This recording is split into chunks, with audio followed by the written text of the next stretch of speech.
There's really no way to hide anything in Iran at the moment. Satellite imagery showing the extent of that damage. Looking at some of these satellite feeds we've got coming into us. On the right of screen, you've got a high-definition satellite image. It gives a really good look at just the utter destruction. The quality of satellite imagery available to the global media has been extraordinary. The US and Israeli military have even higher definition images than we do. Iran, meanwhile, now has no satellite imagery to look at.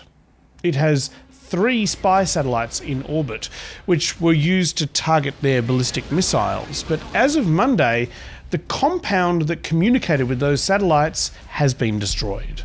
But the satellites, the missiles, and the base that was hit by Israel on Monday don't belong to Iran's space agency, or even Iran's military. They belong to Iran's Islamic Revolutionary Guard Corps.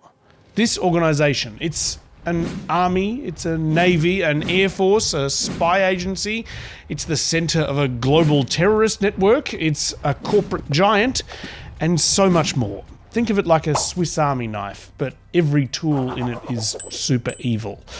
This is the organisation that the US and Israeli military has actually picked a fight with here. To the members of the Islamic Revolutionary Guard, lay down your weapons and have complete immunity, or in the alternative, face certain death. Iran is hoping that we cannot sustain this, which is a really bad miscalculation for the IRGC in Iran. The Americans and Israelis have bombed the IRGC's air bases, naval bases, and their headquarters in Tehran. The thing is, though, this isn't the first time the IRGC has been through an apocalyptic war. The airstrikes, the burning oil fields, the energy price shocks, it's all happened before. And it kicked off in September 1980. The howl of another air raid siren means in just 4 minutes' time, an Iraqi missile will strike, wreaking more death and destruction. Iranians say the shocking injuries carried by these men were caused by Iraqi poison gas. Month after month, the rival armies have flung themselves into battle. For 8 years, the Iraqi military, with support from both the US and the Soviet Union, tried to destroy the Iranian regime and failed. Out of that horrific conflict arose the IRGC, an organisation with one goal: to preserve the current Iranian regime at all costs. In this, the second episode of our series on Iran, we're digging into the surprising story of how a group of fanatical street thugs became so deeply entrenched in the Iranian system, and why it's going to take more than just airstrikes to take them out. I'm Matt Bevan, and this is If You're Listening.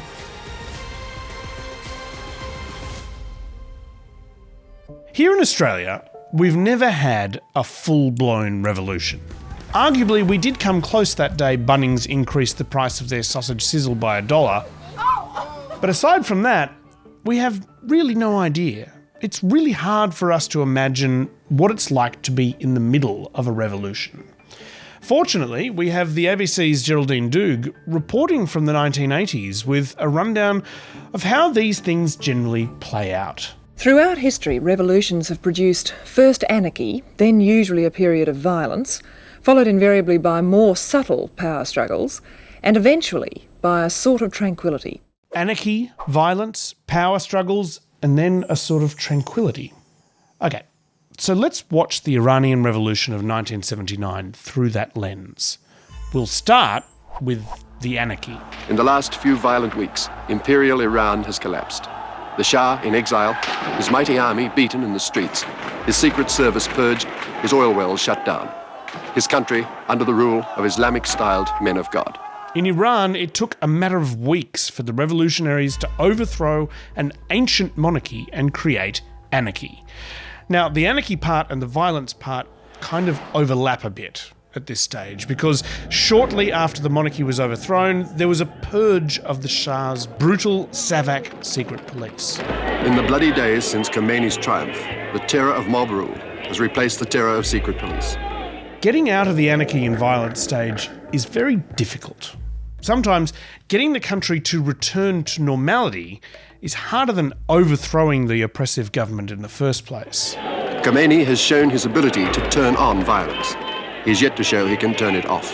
Ayatollah Ruhollah Khomeini, the leader of the Islamic Revolution, needed to find some way to turn his revolution off, to stop the violence bit and move on to the next part. Immediately, people started to fear that Khomeini and his hardline Shia clerical supporters would go on to create their own secret police to reinstate order. If the clergy take over and the next day reintroduce their own system of Sadak and kill people in the name of the Allah, what will you do? And they say, we'll pick up arms. That's exactly what the clergy did. As soon as they set up their little militia, it was clear they were still in the violence part of the equation. The reported savagery of the secret police has not died with the secret policemen. Ayatollah Khomeini created a new militia to protect the revolution from being overthrown by someone else's revolution. One of his early decrees established the Revolutionary Guards, who would combine the functions of the police and the army with the task of defending and spreading the Islamic Revolution. This is where the Islamic Revolutionary Guard Corps, the evil Swiss Army knife, got its start. They guard the politicians and religious leaders and generally enforce the Islamization of society. They weren't the police and they weren't the army. They were there for another purpose. They don't see themselves as a military organisation, and they don't see themselves as defending the Iranian country. Dr. Kylie Moore-Gilbert, who interacted with the IRGC a lot during her 800-day stint in Iranian prison, says their allegiance is to the regime, not the people. They are there to defend the regime and the supreme leader and the ideology of the Islamic Republic. Whether it's against their own people or foreign adversaries, it doesn't matter. The IRGC competed for influence with the actual police and the actual army. And so we've arrived at the power struggles part of the revolution. But Iran didn't really get a chance to reach the tranquility part because something got in the way. The sky is filled with heavy clouds of burning oil as refineries explode. Iraqi President Saddam Hussein felt threatened by Khomeini's revolution. Saddam Hussein accuses Khomeini of seeking his downfall, and Khomeini has declared that the Islamic Revolution does not stop at international boundaries. He saw the anarchy and violence in Iran, decided to try and take advantage of the chaos, and began an invasion. Iranian troops, despite the ceaseless pounding, continue to resist. Iran has also fought back, mostly through air attacks on Iraqi oil installations. The Iran-Iraq War was a big one. But despite the fact that it lasted 8 years and led to more than 500,000 deaths, it didn't get a whole lot of global attention. That was partially because it wasn't a Cold War battlefield. Both the US and the Soviet Union supported Saddam Hussein because they saw the Iranian regime as a serious threat. But as long as there are only Iranians and Iraqis, the rest of the world can continue to look the other way. The war didn't feature all that much on the nightly news, nor will you find many books about it in the history section of your local library. Apart from a few brief fluctuations in global oil prices, the world barely noticed the impact of the Iran-Iraq war. But inside Iran, the story was very different. The Iranian regime went to extraordinary effort to make sure their citizens were aware of what was happening. The war dominates almost everything in Iran, especially the news bulletins. News about the war was broadcast every night in multiple languages. In the name of God, the compassionate, the merciful, good afternoon. An Iraqi Soviet-made MiG-23 was shot down by the Air Force jet fighters of the Islamic Republic over the northwest... Possibly more than any other conflict in history up to that point, this was a war fought on television. No effort is spared to get good pictures of the fighting.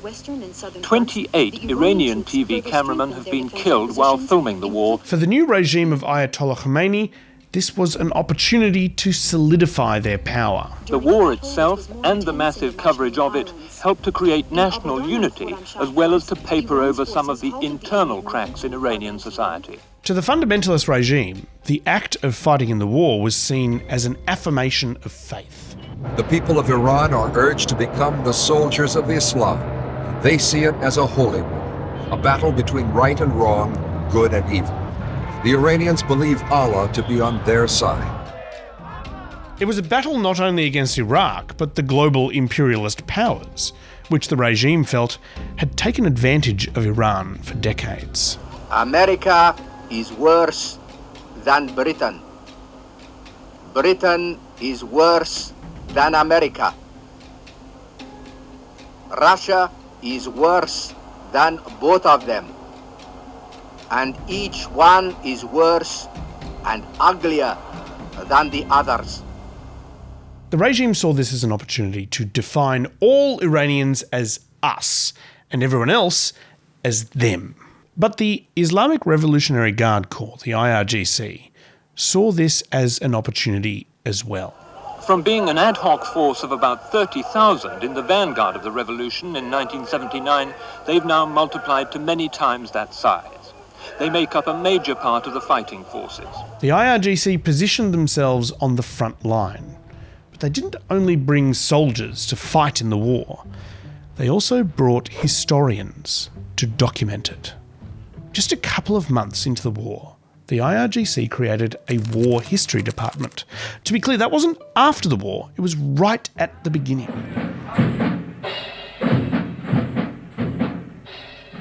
They gathered documents, photos and film about the war, which they called the Sacred Defence, and they interviewed soldiers and commanders before and after military operations. They had a level of access to the war effort that Western journalists and historians could only dream of. The amount of content the War History Department produced is extraordinary. They've published a chronology of the Sacred Defence, which consists of more than 60 volumes, documenting what happened on every single day of the 8-year war.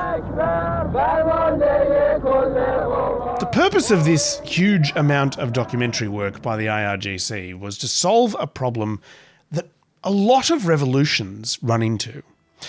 A revolutionary regime, by definition, has no history. It's overthrown the old system, and it's now trying to establish its legitimacy to run the country and represent the people, but it's got no historical mandate to do so. The war with Iraq, the Sacred Defence, allowed the IRGC to write their own history and position itself as the true defender of the Islamic Republic. Their faith gives them added courage in battle. They, according to their own propaganda, were an integral part of the defence of the Republic, protecting it against a terrible foe.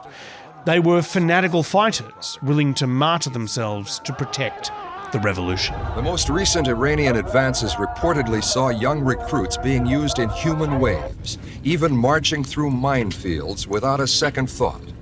After 8 long years of horrific fighting, the war ended in 1988. There was no clear winner, and the border between the two countries remained the same as before the war started. Iran had suffered extraordinary losses. Hundreds of thousands dead, even more than that injured by landmines, artillery fire, and chemical weapons attacks. I remember driving around Iran. You would go through these little hamlets and you would see these massive memorials. It would be like a missile mounted on a plinth or something. And it would have inscriptions of all the dead on it. And you'd think, this town has like 500 people in it, and there are 100 names inscribed on that missile. It was quite confronting. From a numerical perspective, it was a catastrophe for Iran, but it wasn't presented that way to the people. And that's because for the IRGC, it was a strategic success. By the end of the war, it had created a whole mythology for itself. There were books, research papers, documentaries, and museums describing how the IRGC had become woven into the fabric of the Islamic Republic. The war still features quite prominently in documentaries and Iranian cinema and TV. They'd often involve the war, soldiers coming back from the front, families who've been bereaved, that kind of thing. This is a war that so many families lost loved ones to, irrespective of what they thought of the regime. This is how the regime consolidated power at the end of the day. From a gang of fanatical street toughs at the start of the war, the IRGC had become an inexorable part of the Iranian state. But they weren't content just being a military force that could be ordered around by the government. In May 2004, a big new international airport was opened just outside the capital, Tehran. With the landing of the Emirates Flight 971 from Dubai, the Imam Khomeini International Airport IKEA commenced operations after 2 postponements. In order to actually get the project finished, the government had outsourced the job to a multinational company called TAV. The Turkish TAV company won a BOT contract a few years ago to build the IKEA and then operate the airport for 11 years, receiving all the income. TAV is also to invest another $220 million in the second phase of IKEA, which includes a second terminal and a 4-star hotel. The Dubai Business Channel sent a reporter to cover the opening ceremony of a project that had taken more than 30 years to build, putting an end to one of the most controversial economic and aviation projects in the history of Iran. But the opening ceremony very much did not put an end to the controversy. Following the first scheduled Emirates flight landing and taking off back to Dubai, all hell broke loose on the tarmac. The IRGC had decided that actually, the airport wasn't quite ready. Military vehicles blocked the airport runway and jets scrambled to divert a passenger aircraft as it attempted to land, just hours after a glittering opening ceremony. The airport was closed for what the IRGC said was security reasons. All flights were cancelled. Everyone went home. What on earth was going on? Well, the answer lies in understanding how power works in Iran's unique and very complicated system of government. The early 2000s had been an era of reform for Iran under President Mohammad Khatami. On Monday, he opened the first line in Tehran's new underground rail system. Like his programme of political and social reform, progress was slow and steady. He wanted to make his mark by reforming the country. The trouble for him was, in Iran, the president's not really in charge. In most countries, the president is the top dog, but in Iran, the president's kind of fighting with a whole lot of other guys just to try and be second dog at best. The unique Islamic Republic system puts the supreme leader at the top of the power structure. Under him is the president, the judiciary, the parliament, the military, and also like half a dozen other institutions, all with their own roles.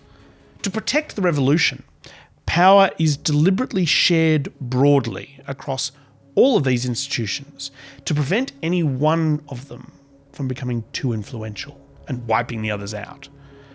In the early 2000s, reformist leaders like Mohammad Khatami had taken control of both the presidency and the parliament.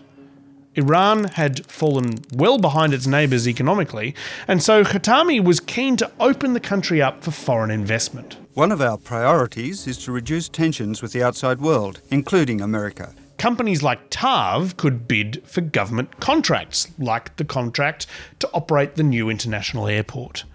The IRGC, however, had other ideas.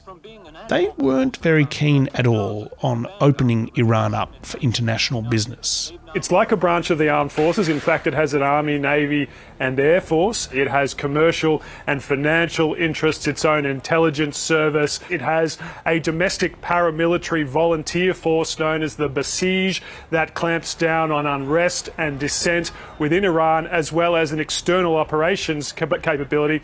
Not only were they extremely powerful in a military way, but the IRGC had added commercial and financial interests to their CV. The IRGC had set up their own large corporations, and those corporations weren't keen on competing with foreign companies like TAV. And unfortunately for Khatami and TAV, the IRGC were the guys with the guns. Iran's Revolutionary Guards closed down the airport in May, alleging the company in charge had links to Israel, which jeopardized the country's security. TAV said it didn't have any links with Israel. It didn't really matter though. The Revolutionary Guards blocked the runway and said the airport would only open if one of their companies was given the contract. The government caved. While the media and women have enjoyed greater freedom under President Khatami, there's a long way to go. The powerful institutions of state are still controlled by conservatives opposed to reform. By the end of 2005, President Khatami's era of reform was over. Hardline conservatives had rigged elections so that their allies could take control of the presidency and the parliament. The revolution became kind of frozen in place. All of the different arms of the Islamic Republic had achieved a kind of web of veto powers over each other. If anyone tried to change anything, the other bodies would stop them. The IRGC had become, in some ways, the most powerful of all of the institutions of the revolution. Not only were they in control of an increasingly large proportion of the economy, they also, as I mentioned earlier, had all the guns. And the structure of the system does not allow reform. So it doesn't matter what kind of president you have. There might be some slight differences in policies, but there will be nothing can be changed fundamentally. So nothing can be changed. No one part of the regime can overrule the others. But they're all also deeply entrenched, not just politically, but historically. The Islamic Republic's modern history has literally been written by the IRGC, and many of its members believe deeply in its cause. They are so ideological that they will go down fighting. It is not in their interest to abandon the Islamic Republic. They're making a lot of money out of it. They've really gone all in, and there's no exit for them. They're not going to flee and get sanctuary anywhere. They're willing to fight to the end, which, frankly, is pretty scary. The IRGC makes Iran very different to most other regimes the US has taken on.